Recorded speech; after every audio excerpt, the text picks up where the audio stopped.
All right. So, what's happening right now?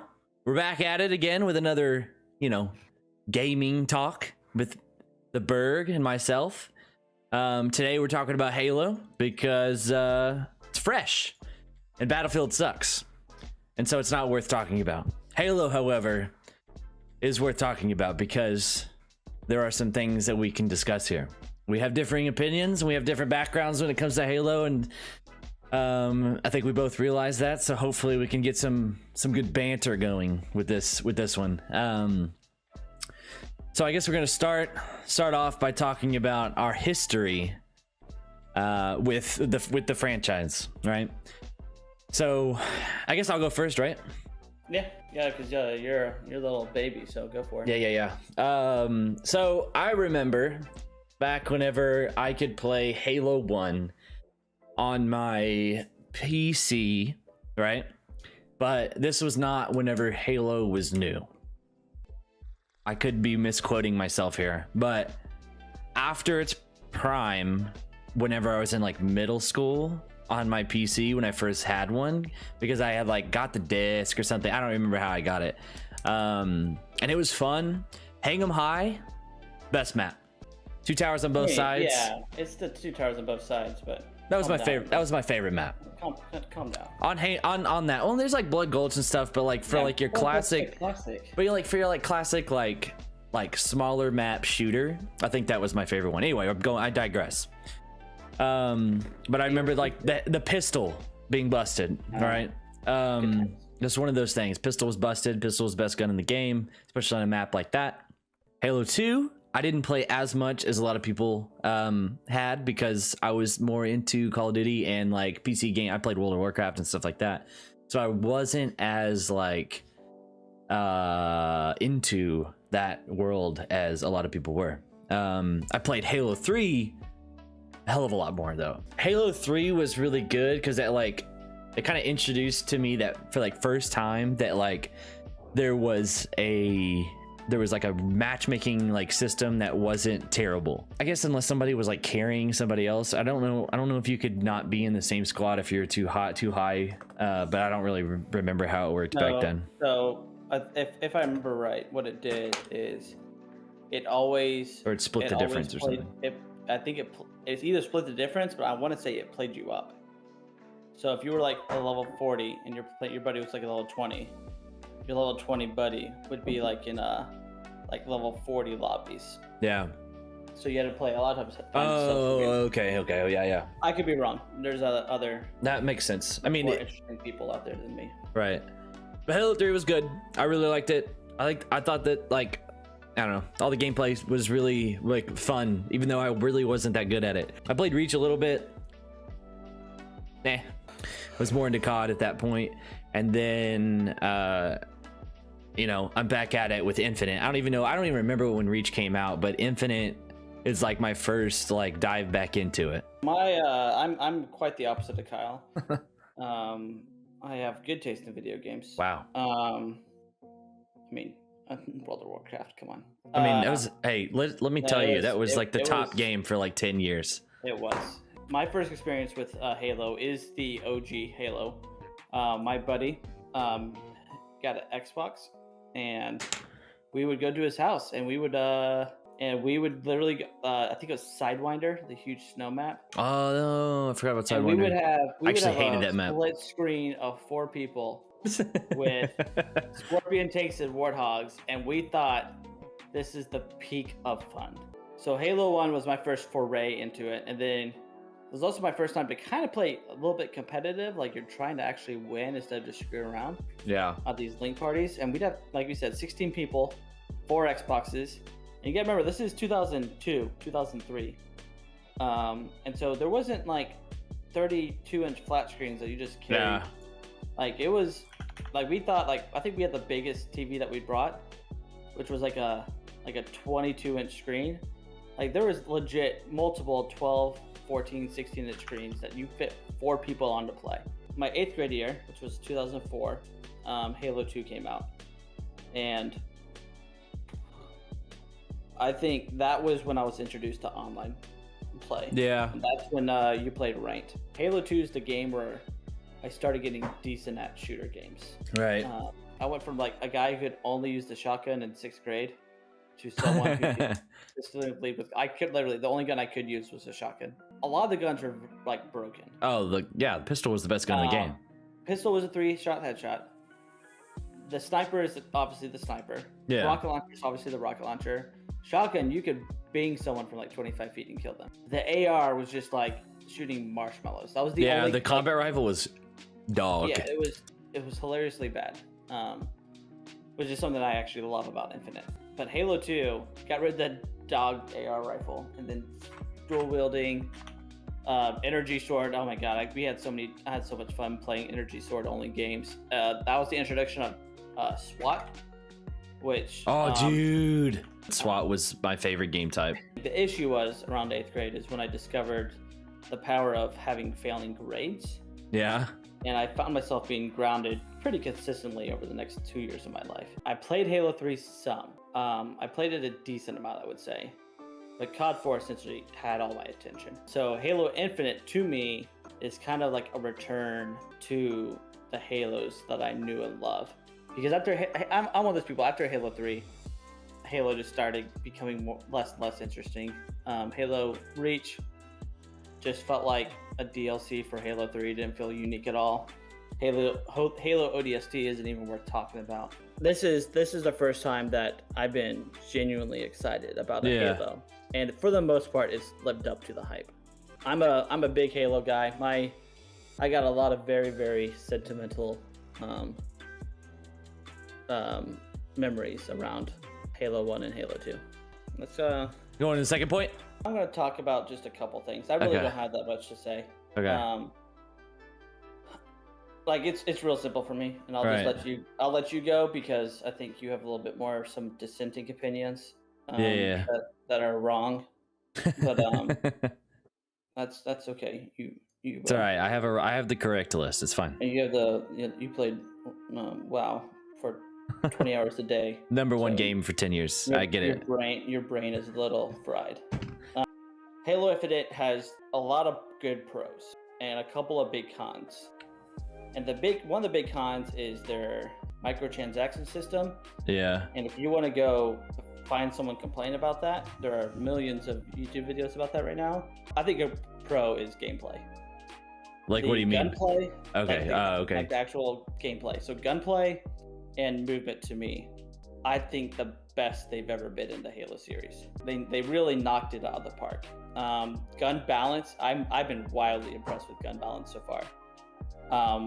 Halo's always been a game of power weapons, right? And that's Halo. I think where Halo really took some strides is, I think there's maybe one gun you're not going to get kills with, and that's the plasma pistol. But the plasma pistol has other purposes besides killing. Like the grapple system is a whole lot of fun. I think you can maybe argue that sniping is a little on Halo, but I feel like they slowed down the sprinting. Did I say sniping? I meant sprinting. I think they slowed down the sprinting. I don't know if you're doing this on purpose, but you got like a second below screen on their stream. The sprinting is, I feel like it doesn't feel broken, but it feels like it helps with the pace of the game. I think they have two critical issues. Now, granted, before we continue this conversation, the game technically doesn't full release for another week. Maps to me are an issue right now. One, there's not enough. Two, they don't give me that Halo feel. Like when I think of Halo maps, I think of Halo 1, Halo 2, that there's a lot of different environments, a lot of different backgrounds. You're fighting on alien ships, you're fighting on like a random canyon, you're fighting in a random creek. Like there's a lot of massive sidewind. Like there's a Halo map feel that was just so unique to Halo. And these maps don't feel like Halo outside of one. And I don't know all the names off the top of my head right now. And second, I think another issue is lack of options.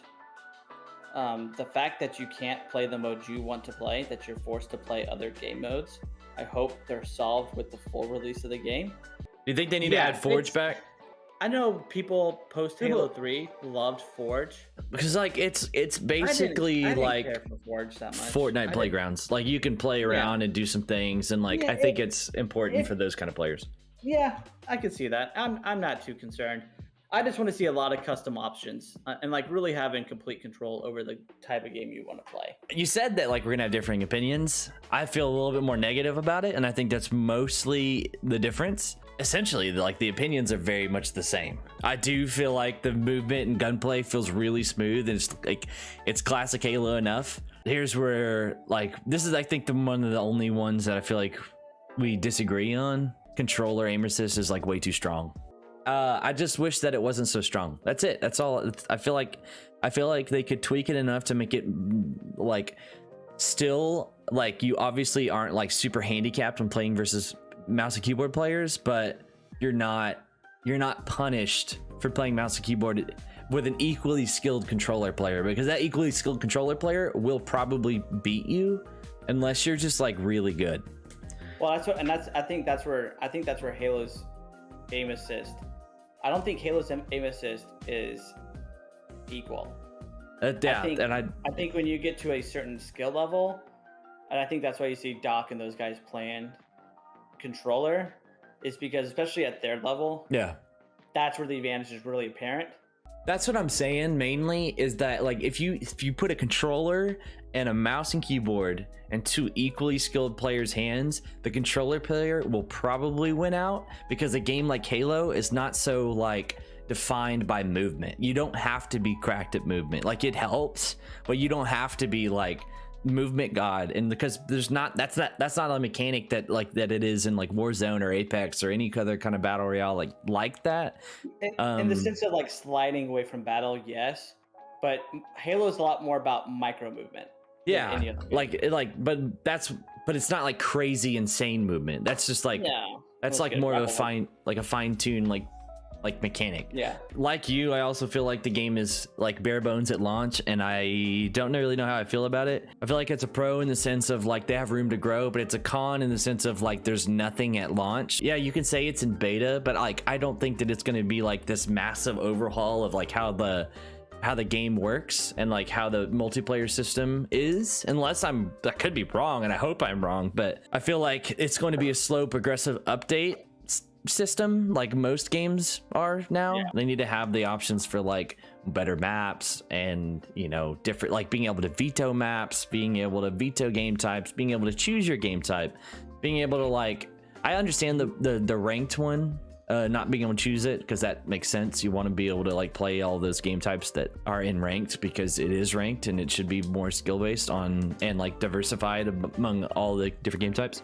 And I thought about it a little bit more after you said it, but I think I agree. I think the rank system is a little bit weak. Like it's too easy to rank up in a way. You don't get punished that much for like losing or like really doing that poorly. Like you can be average, and like I lost most of my games, I feel like or at least half of them, and I was Diamond 4. Ranked has potential. That's the main point. Aim assist is really too strong, and movement's pretty good. We both agree on that. I think we both also agree that aim assist is probably a little bit too strong in terms of like if you at the highest level. And I feel because of that, like it's in the back of my mind. Like I feel like I'm at a disadvantage, and that's probably a mental thing, but it makes me not want to play. So we don't really need to dwell on this last point very long. So I think that the short answer to this question, does Halo Infinite need a battle royale? Short answer, yes. Long answer, if it's not a battle royale, I think they need a high stakes mode of some sort, whether that be their rank system, through their rank system, I mean, that makes it feel like more rewarding to play. I don't feel that with Halo currently. And I personally feel like unless they add something like that, Halo will be deemed a dead game by the general population of gamers, right? Regardless of your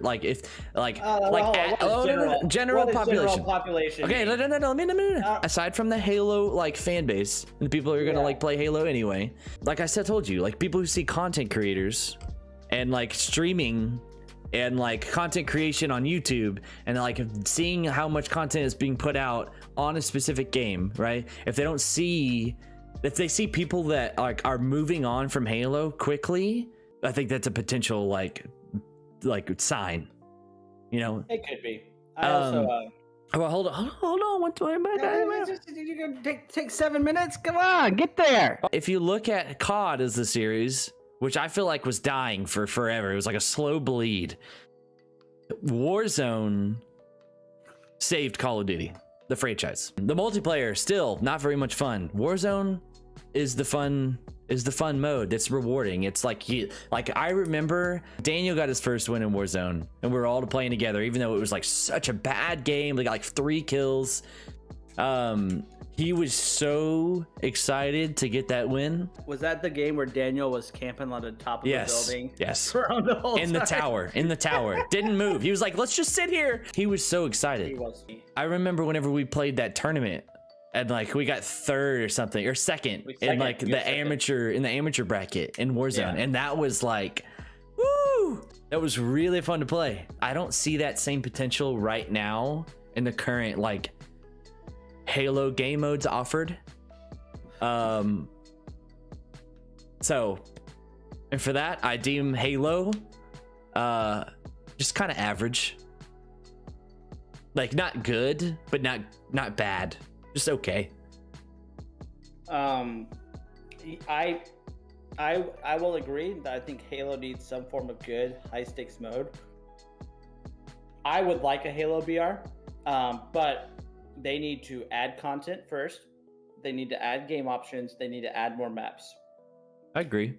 Before any, because I do not want. Halo is an arena shooter at heart, and we could talk about how arena shooters is a dying genre, even though the sales keep on kicking butt. So how bad is it dying?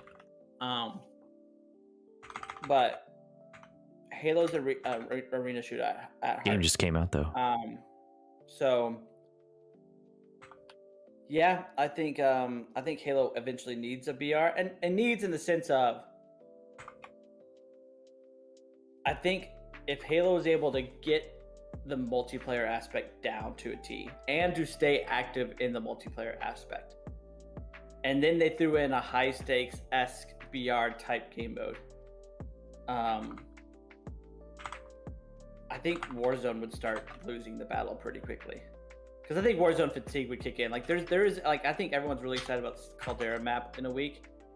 I think that has a lot of potential. Unless they change a lot of the DNA of it, like I could definitely see it going in the direction of being fun for a month, and then everyone just being ready for the next thing. Because it's been almost 2 years. Yeah. And so I think Halo has the space, and Battlefield's just doing whatever they're doing over there. Battlefield just really, I think EA just hates making good games. I think that's like, I think when push comes to shove. Is it EA or DICE? It's DICE is a subsidiary of EA. Oh, okay. But I think EA hates quality games, and I think someone's like, "Hey, let's take our time and actually make this good." EA's like, "No, fire this man. Fire him immediately." Fire this man. I think every person in leadership of EA there should be a documentary of how not to run a company, because Battlefield had so much hype, and there was a lot of warning signs that Battlefield was not going to be ready. I think the first one, instead of sucking it up and not releasing it, they said, and delaying it, like delay it 4 months, do what Halo did, do these free flights where people can play it and find out what's wrong with your game, and then release it. No, the way Battlefield approached this just really, I mean, I should be surprised, because EA's a big problem with this culture right now of, and this is Halo's kind of engaging this culture right now. We're going to give you a game at 30% at the beginning, and then by 6 or 7 months down the road, then it's a full game. It's like, no, give us a full game now. What's up, Bryce? And then add to a full game for free. Like that's how you win gamers over. Yeah. And Halo's engaging that behavior. I don't like it. Battlefield has so much potential, but they said, hey, EA's just like, all right, guys, people have hated Madden for 10 years, and we love how much people hate us. So what can we do to piss people off more? I think they're just love making money. Like, they're just a money making machine. I think it's a prank. I think someone's like, what can we do? And Battlefield wasn't even free. Yeah, I know. That's the People paid $60 to play a game that was unfinished and just bad. And the portal mode's fine. Hazard I like Zone, how we got onto is, Battlefield instead of staying on BR. I like Halo. But that's the point is like, in an ideal world, right now, what we'd be doing is Halo would eventually have a BR. Call of Duty would have Warzone, and then Battlefield would have either Hazard Zone or something that's really competitive. And then you'd have these 3 options to go play these high-ranked, high-risk modes, and it would just be peak gaming experience. And instead, Battlefield just decided that they hated us. Halo did a lot of great things. They released a bare bones game. Right now, we could see December 8th, everything change. Or 7th, whatever it is, 8th. And Call of Duty, really, through no effort, is able to stay on top just because they're breathing and apparently somewhat not even intelligent. They have a brain. Like EA, I don't know what I don't know what EA is doing, and I really want to make a video about EA sports games because it is so frustrating to see them be like, yeah, look at all this great technology we have. It's like so I guess round off for the sake of my editing. Yeah, EA sucks. Let's just put that. That's your short. EA sucks. Halo's fun, bare bones. I give Halo an 8 out of 10 right now. If they come out in a week and they give us options to play whatever game mode we have, they give us 4 more maps that are good maps, and they kind of adjust the ranking system and the microtransactions, whatever, it would go up to a 9 for me. But it's right now the gameplay alone, because that's what you play. You don't play a game to be in the main menu. You play a game for the gameplay. So that's the majority. That main menu screen is a 10 out of 10. It is great, but right now Halo is an 8 out of 10 for me. Oh shoot! Anything lower than an 8 is just a bad opinion and should not be acknowledged in the intelligent human brain. Wow. I give it a 6. So I feel like I give Halo a B. It's not bad, but it's not great. It's all right. I will agree with the B.